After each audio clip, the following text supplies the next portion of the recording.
Hello, welcome to a bit of a rarity on the Game Room. We have 10 questions that have been put to me by the fantastic Retro Ed UK.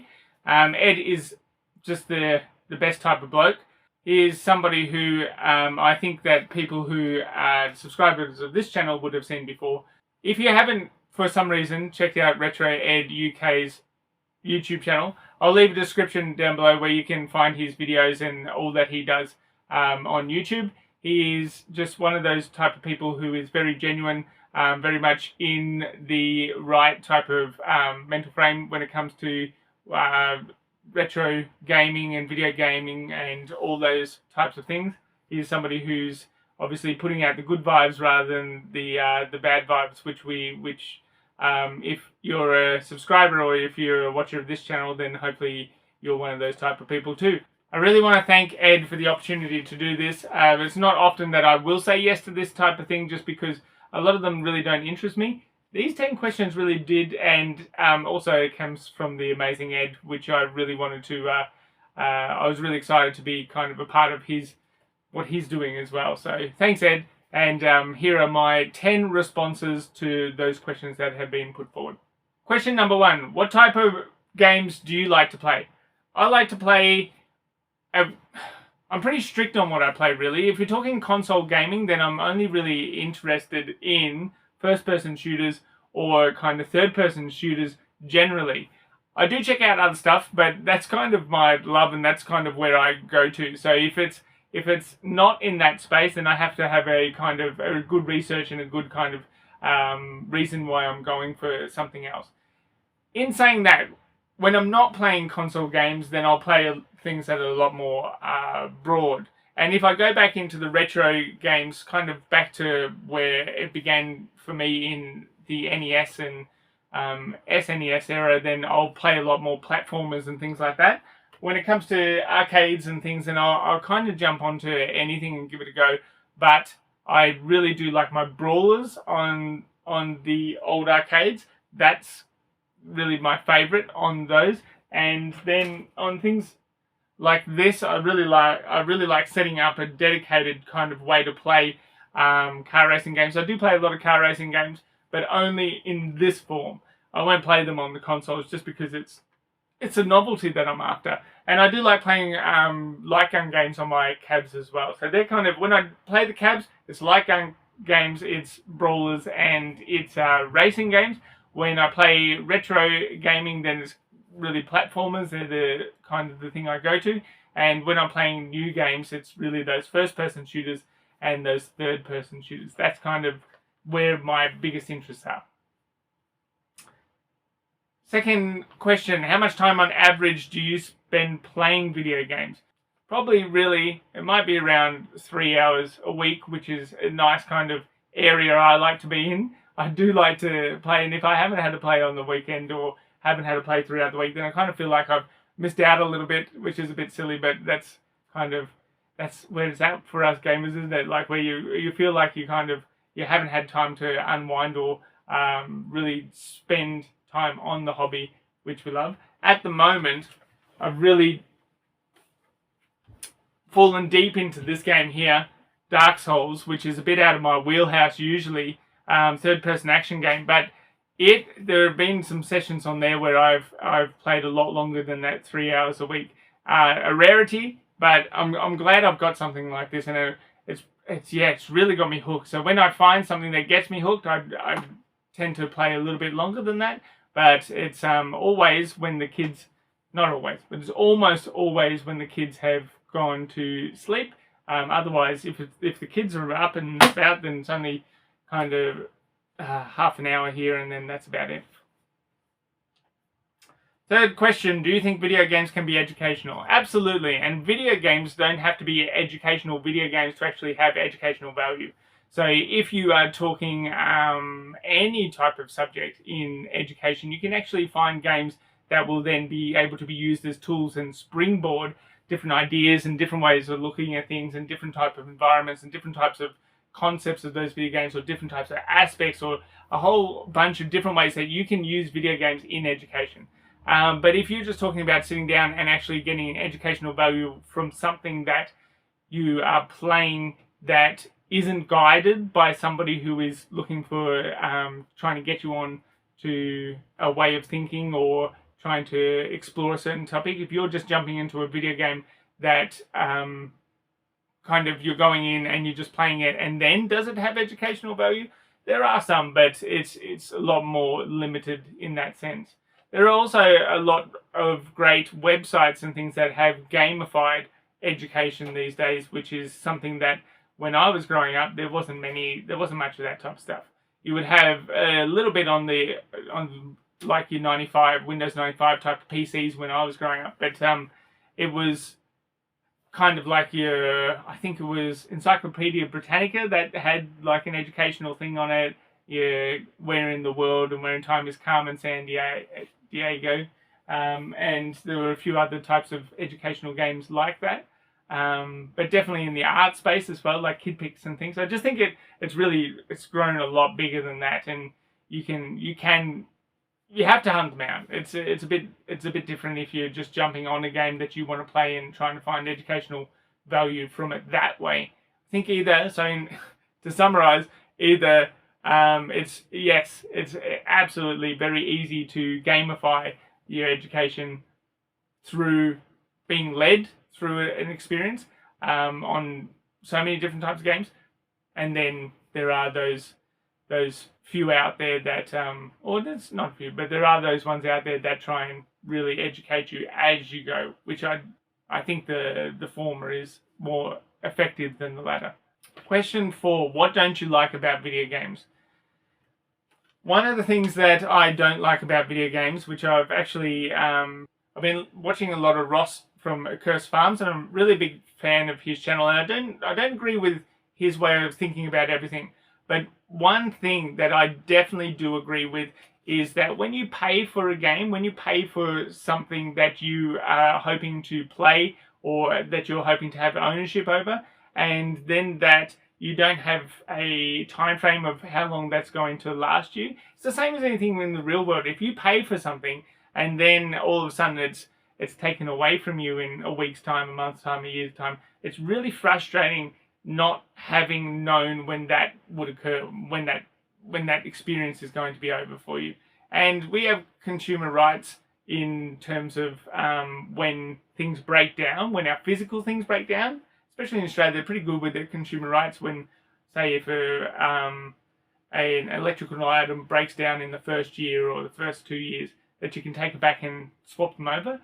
But these video games that don't tell you that are online experiences mostly, and that are just, they sweep it out from under you at any time and say, well, we didn't quite, our experience is finished now. That's not on.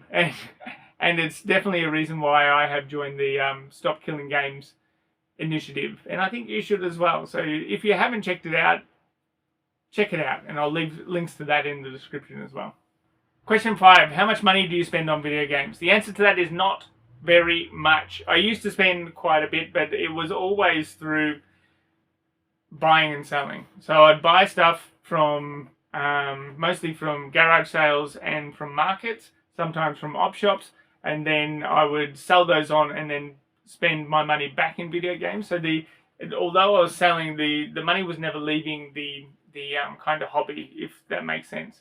So I know that a lot of people have big issues with that, but the way I saw it is I was buying video games from people, selling those video games, spending it on video games, so staying within the hobby. It was it didn't seem like a bad idea to me. It's a space that you can't really do that anymore, or it certainly, I guess you can, but it's harder, and it's not something that I'm looking to do, is to go down things like Facebook Marketplace and try and compete with these people who have made it their livelihood to go out and find video games and to sell those video games and then to spend it on just the regular things in their life. For me, it was always a hobby. It's definitely one that, as my kids got a little bit older and, they would notice when you're gone rather than being tiny and not realizing, then it's not something that I plan on doing. And then I got to a point where I've got enough video games for the space that I have at the moment, and it's just stopped. I've got what I want, where I want, and I'll pick up some things, but they're only small things. I'll grab a couple to show you. Okay, so in the last month, the only two video games that I have bought is Zombie Driver HD. I bought that when the Xbox 360 marketplace was shutting down because it's a digital only in Australia, and it was $2.50 or something like that. It was really small. It was under $3. And then I bought this one as well, Quantum Redshift. It's a X rental. It's an Xbox title. It is a racing kind of futuristic racer. One that I saw in an op shop. It was $4. So there you go. For the last month, you're talking $6.50 maximum. Before that, I asked my family to get this for my birthday. So Elden Ring, to get the guide, which was, that goes for about 70. So that's bigger money. And then the game as well. I purchased that the month after my birthday, which was, that was about 50. So, I don't know, 70 in my birthday month, 50 in the month after, $6.50 in the month after that. It varies, but it's not much. It's, the birthday stuff was a rarity, and then probably when you average it all out, it's very small. Question 6, what's your favourite game console? So my favourite game console is the Xbox 360. It was that switch from going from AV cables over to HDMI type of crisp graphics, and the sounds were kind of perfected for me, and I really thought that was that was as good as games would be able to get. And when you look at them, geez, some of the games on the Xbox 360 and the Xbox 360 era still look amazing compared to what we're getting these days. It is not where the graphic kind of fidelity has finished, but it is certainly something that still looks really good on a big screen TV, and certainly something that you can go back to really easily. It also has an amazing library. It is something that you are able to pop the discs in and they just play straight away. It is something that I can put away and then have those games for when I want to play them, whenever I want to play them, without having to go through a digital library, downloads, worry about that digital library that I'm collecting that might disappear. All of those type of things I don't have to worry about. With the Xbox 360, you can do things like this. You can build your own type of arcade racing setup where it's dedicated to that, and it has the wheel, and you don't have to worry about those internet connections, as I mentioned earlier. It just works. And it has such a great library. It has a great library of first-person shooters, which are my favorites. It has a great library of racing games, which for my setup here, I'm so happy to have that. It also, sadly, has the Daytona USA or the Daytona that you can't get to anymore without the Xbox 360 marketplace, but I'm sure you could hack it and get that.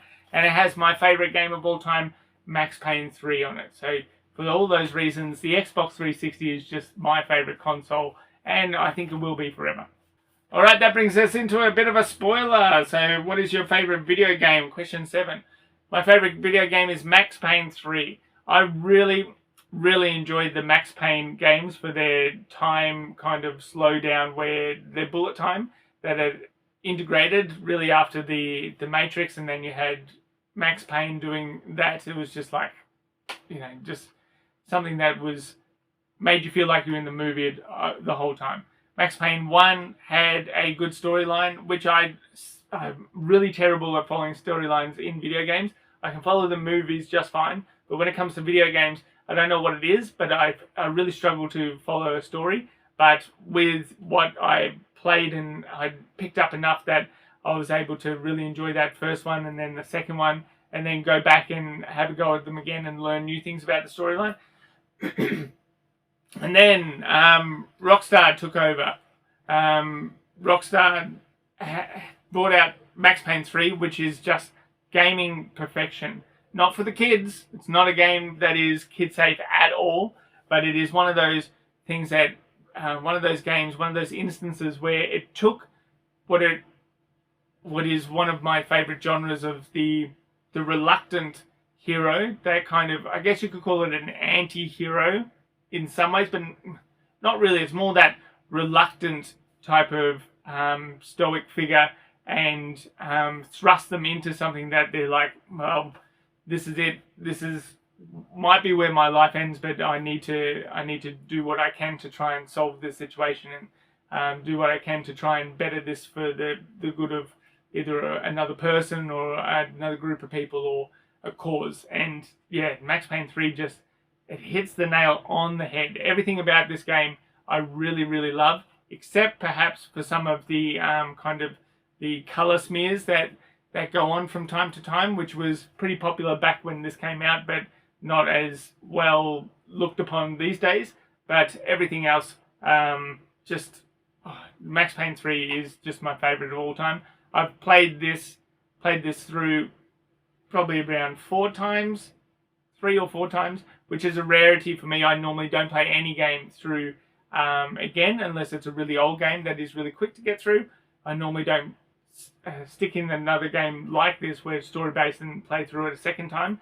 So to get through that many, for me, it's, and for it to still, I only played through it this year, and for it to still be my favorite, yeah, that's it for me. What's your favorite video game movie? So question 8, what is your favorite video game movie? I did have a little think about this, and I'm not quite sure if it still will be. Let me find it. It's up here somewhere. I reckon this one would be my favorite video game movie. When I watched it, it certainly was. At this stage, I haven't rewatched it. Like a lot of things, you think you'll get back to it quicker than you did, or than you do. I need to rewatch it again to find out. But Resident Evil Extinction, which I believe is the 3rd movie, I think is my favorite video game movie. If I really thought about it really hard, it would be, I don't know. I don't want to go with the classic Mortal Kombat, even though that is a cracking movie. I just rewatched that this year and I still really love it. But I think when I watched this, I think I enjoyed it even more. It is really kind of your Mad Max of the Resident Evil movies. It is my favorite genres when it comes to movies, which is the post-apocalyptic type, and especially that where you're in a desolate area or you're in desolation. And this one had all that. It also is it's got the science fiction type of aspects to it. The birds are quite science fiction-y. They're kind of very, very pitch black. It feels like it takes from those type of movies, your Mad Maxes, your Pitch Blacks, your, a little bit of what Escape from New York and LA did, that type of thing, and kind of melds it into its own. And I've just realised that this is a weekly hire, so I'll have to get that one back to the DVD shop. Number 9, who's your favourite video game character? That's a hard one, because, as I mentioned before, Max Payne 3 is my favourite video game of all time. So probably, I would most likely say that Max Payne is my favourite video game character. But there are so many different iconic ones, and definitely growing up, when I first hit the Super Nintendo era, and when PCs were starting to become more of a game machine that you could own at home, the prices started to get a bit more affordable. Doom Guy was definitely my favourite at that stage. Before that, probably the Battletoads kind of collection of characters. No one in particular, just Battletoads was really cool. I really loved that game, and in this time of my gaming, it would still be Max Payne. Still a very big soft spot for Max Payne, who tries to do right but gets himself into trouble all the time. Number 10, what is your least favourite type of video game? My least favourite type of video game is a traditional RPG. I really struggle with the traditional RPG. The only ones that I've really played that have really come close to anything like that is the original Pokemon on Game Boy. I played that through on an emulator. I've played the South Park game, the first kind of Stick of Truth, I think, which was RPG. I've played very little in the RPG space, traditional RPG, or that oh no, that might be different, I don't know. But those type of RPGs, those turn-based ones, they are a struggle for me. They are really a struggle.